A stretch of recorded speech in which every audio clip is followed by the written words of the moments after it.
Magandang araw kaibigan! Tuloy po kayo sa Felicidad's Channel. Sa mga kwento ng buhay at pag-ibig na hinalukay sa natatagong baul ni Felicidad. Pero bago po tayo magpatuloy, huwag niyo pong kalilimutan na i-like ang video, i-subscribe ang channel, at i-click ang notification bell para lagi kayong updated sa mga parating pa na upload.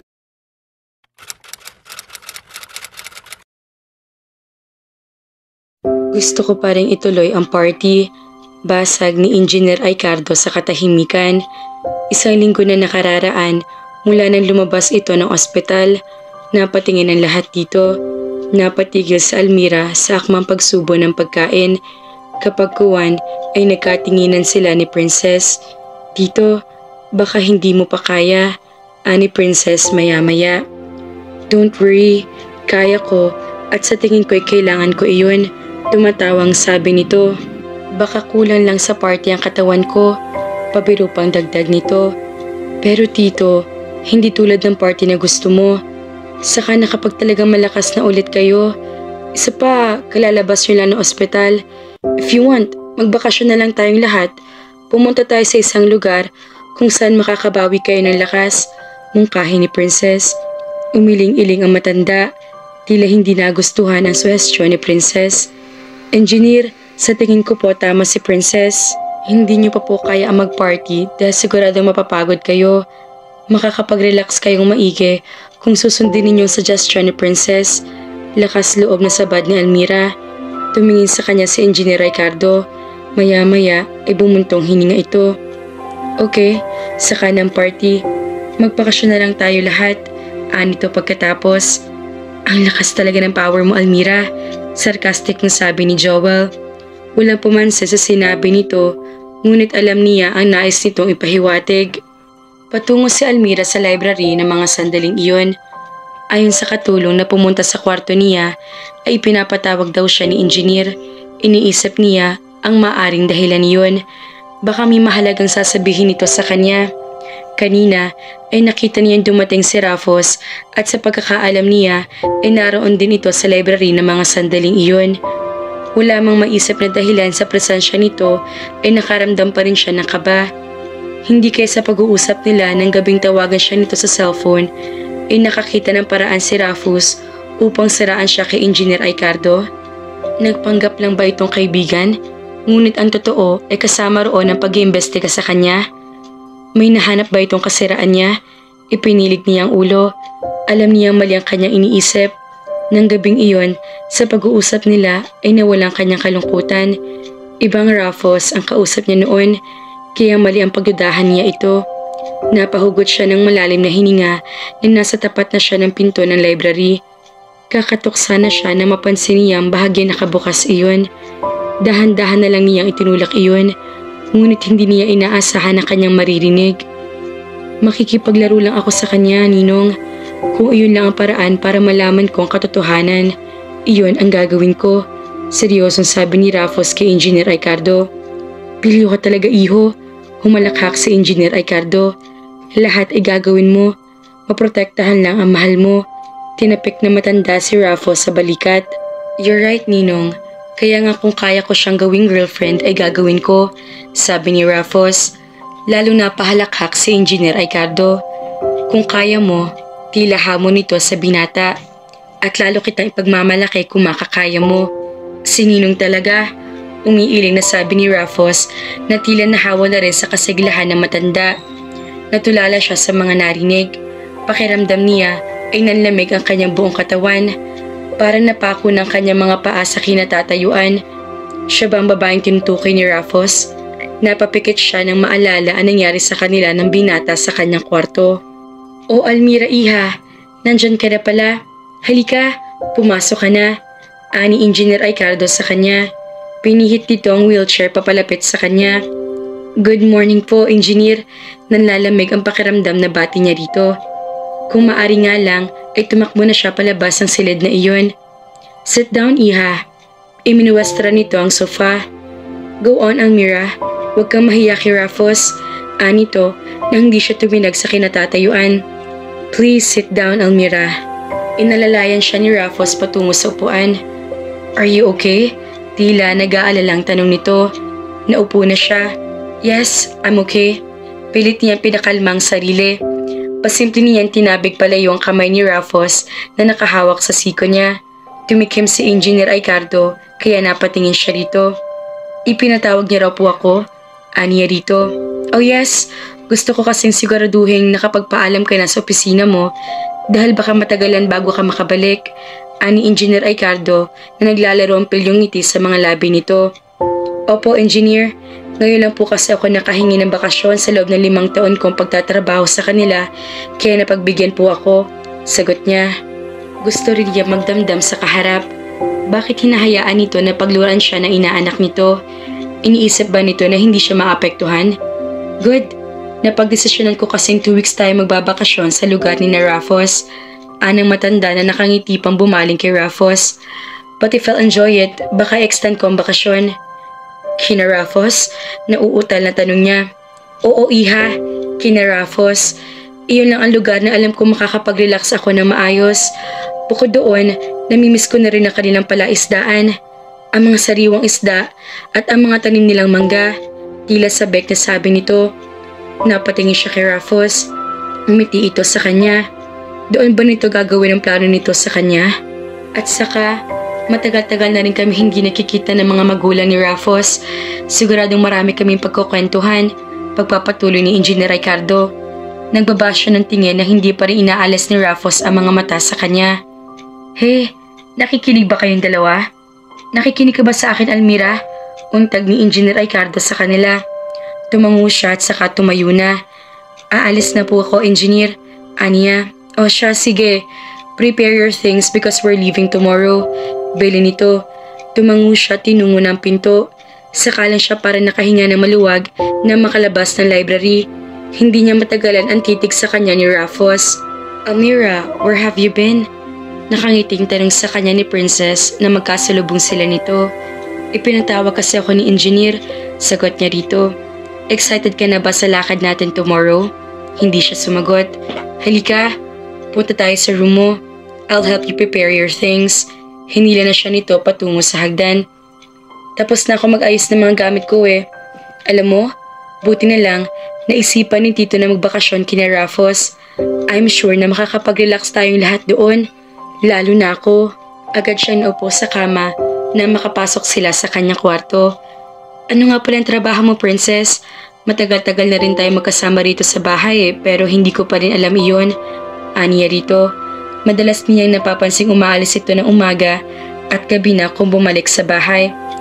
Dati akong vice president ng company na pag-aari ng mga Valencia sa Manila. Pero mula nang atakihin ng sunod-sunod si Tito, nagpa siya ako mag-stop sa trabaho at dito na lang sa Hacienda magstay. Every end of the month na lang ako lumuluwas sa Manila. Ako na namamahala ng mga niyugan at bakahan dito. Bukod doon, may mga kabayo ring alaga ang hasyenda. Paliwanag nito. May rancho nga pala kayo rito, no? Nasabi na nga pala iyon ni Rufus sa akin noong araw na ihatid niya ako rito. Natutuwang sabi niya. Yes, why? Because I love horses. Madalas kaming pumunta ng mga kaibigan ko sa office sa Tagaytay. At doon ko nalaman na marunong pala akong mga bayo. Ako nga nagturo sa mga office mates ko eh. But would you believe na hindi ko alam kung saan ako natutong mga bayo? Basta ang alam ko, magaling ako. Tumawa siya ng malakas. Ngunit hindi to sumabay sa tawa niya. Pagkos ay tinitigan siya nito. Sumaryoso siya sa pagkuwan. Mabuti, nakakayanan mong patakbuhin ang hasyenda na mag-isa. Aniya rito, nagkibet balikat ito. Walang ibang maaasahan eh. Sa Joel, hindi mo mapipilit yun na magstay rito. Minsan sa isang taon ko nga lang makita yun. Puro gulo pa ang dala. Si Tito kasi, hindi na kaya ng kalusugan niya ang pamamahala sa hasyenda. Tumango na lang siya. Actually, kaya nandito pa hanggang ngayon ang hasyenda ay dahil isa pang tito namin sa nag-iisang kapatid ni Tito Ricardo at si Tito Angelito. Iyon talaga ang nagkaroon ng hilig sa mga gawain dito sa hasyenda. Si Tito Ricardo naman, siya ang namahala sa mga kumpanya ng pamilya sa Maynila. Pero nang mamatay si Tito Angelito, para nanamlay rin ang hasyenda. Sinusuportahan na lang ito ni Tito Ricardo para sa alaala ng kanyang kapatid, paliwanag ni Princess. Nakaramdam siya ng pamimigat na kalooban. Ibig na naman niya mapaluha nang marinig ang pangalan ng kanyang ama. Hey, mag-ayos na tayo ng mga gamit mo. Pag-iiba nito sa usapan. Binuksan nito ang closet kung saan nakalagay ang kanyang mga damit. Princess, saan ba nakatira si Rafos? Tanong niya. Taga Batangas ang pamilya ni Rafos. Doon din siya lumaki sa Nasugbu, pero na maging lawyer siya, sa Manila na siya tumira. Minsanan nga lang siya umuwi sa Batangas. Nag-iisang anak na lang ba siya? Umiling ito. Nope. May isa pa siyang kapatid, si Ton. Second year high school na yata ang batang yun at napakakulit. Daig pa nun si Rafos sa pag-akit sa mga punong mangga nila. Tumatawa ang pagkukwento pa nito. Parang ayaw kong sumama. Matapat na sabi niya. Kumunat ang noon nito. Bakit? Umuntong hininga siya. Baka, I don't know. Hindi rin niya maintindihan ang sarili. Dapat ba niya ipagtapat kay Princess ang nararamdaman niya para kay Rafos? Pero anong iisipin nito sa kanya? Natatakot ka ba na baka hanggang doon ay hindi ka makakilos na maayos, lalo na't sa bahay ni na Rafos tayo magbabakasyon? Tanong nito. Higit pa roon, sagot pa niya sa isip niya. Natatakot ako na baka lalo akong hindi makawala sa damdamin ko at mahulog lang ako sa bitag ng lalaking yon. Don't worry, Almira. Hinawakan ni Princess sa kanyang kamay. Sinisiguro ko sa iyo na mag-e-enjoy ka sa bakasyon natin. Wag mo nalang pansinin kung lagi kong mabubuntunan ni Rafos. It's his duty. Paliwanag nito. Magpapaiwan na lang ako. Babalik na lang muna ako sa Manila. Titignan ko ang bahay ko. Baka, Almira, kung wala ka itinatago, hindi ka matatakot. Puto nito sa sinasabi niya. Napatingin siya rito. Huminga siya ng malalim pagkatapos. Sige na nga, sasama na ako. Good. Sinimulan na nila ang pag-aayos ng mga dadalhin niya mga damit at gamit. Natutuwa siya na kahit paano, nakakita siya nakakampi sa katauhan ni Princess. Sa tagal na pag-aayos nila, ay walang tigil ang halakhak niya dahil sa mga kwento nito. Ano yun? Maya-maya ay tanong nito. Napatingin siya sa sahig. Alin? May nalaglag, sabi nito. Nagsimula na rin siyang maghanap. Ito pala, ani Princess Kapagkuhan. Hawak ang isang jewelry box. Napasama siguro sa mga damit ko. Aniya, inabot niya mula rito ang jewelry box at binuksan iyon. Ang gaganda naman ng mga earrings mo, komento nito. Kinuha nitong isang pares ng hikaw. Kinuha naman niya ang isang kwintas. Ang tagal ko na pala hindi sinusuot ito. Tinignan din ito iyon. Ito lang ang nag-iisang alaala ni Mama sa akin. Sabi niya, matamang tinitigan nito ang kwintas. Maya-maya ay sa kanya naman ito bumaling. Sa mama mo yan? Kapag kuwan itanong nito, tumango siya. Sabi ni Mama, pamana raw ito sa kanya ng mga lolo ko. Dalawa raw ito. Ang isa ay ibinigay sa kapatid niya. Pero nang mamatay ang kapatid niya, ibinigay ulit kay Mama. Nasa ng isang kwintas. Nagkibit-balikat siya. Hindi ko alam kung kanino binigay ni Mama. Naisip ko nga na baka nakipapa at dinala niya iyon ni Papa hanggang sa libingan. Pwede ko bang hawakan ang kwintas? Ibinigay niya iyon dito. Hinaplos-haplos nito iyon at saka tinitigan ng malapit. Bakit, Princess? Nagtatakang tanong niya. Ha? Bakit mo tinititigan ang kwintas? May naaalala ka ba? Wala. Tinititigan ko lang kung totoo o peke. Pabirong sabi nito. Tumawa siya. Tunay yan. Sa kanununuan ko pa yan, kaya inaalagaan ko mabuti. Ninong, tanghali na kayo nakarating ah. Agad sa lubong ni Rafos sa mga dumating. Nauna na siya umuwi sa Batangas para sabihan ng kanyang mga magulang na darating ang mga ito at upang maihanda na rin ang mga kwartong tutuluyan ng mga ito.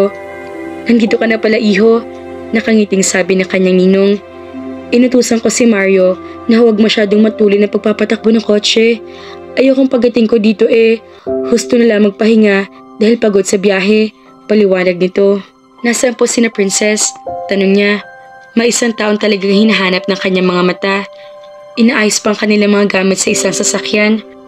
Nako, mabuti na lamang humiwalay kamo ako ng sasakyan at kanina pa nag-aaway sina Princess at Joel. Umiiling-iling na sabi nito. Napatungo na lang siya bagaman hindi pa rin tumitinag sa kinatatayuan. Si Almira bang hinahanap mo iho? Where is she? Alam niya hindi man niya ipagtapat dito nararamdaman niya ay tiyak na hindi naman niya iyon may pagkakaila. Malakas itong makaramdam lalo na sa kanya. Umiti ito. Kasama siya ni na Princess. Susunod na rin ang mga yon. Saka lang siyang umiti. Come on, Ninong. Kayo nakapahinihintay ni na Papa.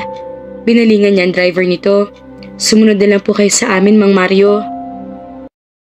May kaugnayan bang kwenta sa pagkatao ni Almira, mga ka-Felicidad? Tuluyan na bang mahuhulog si Almira kay Rafos? Kaya naman, abangan!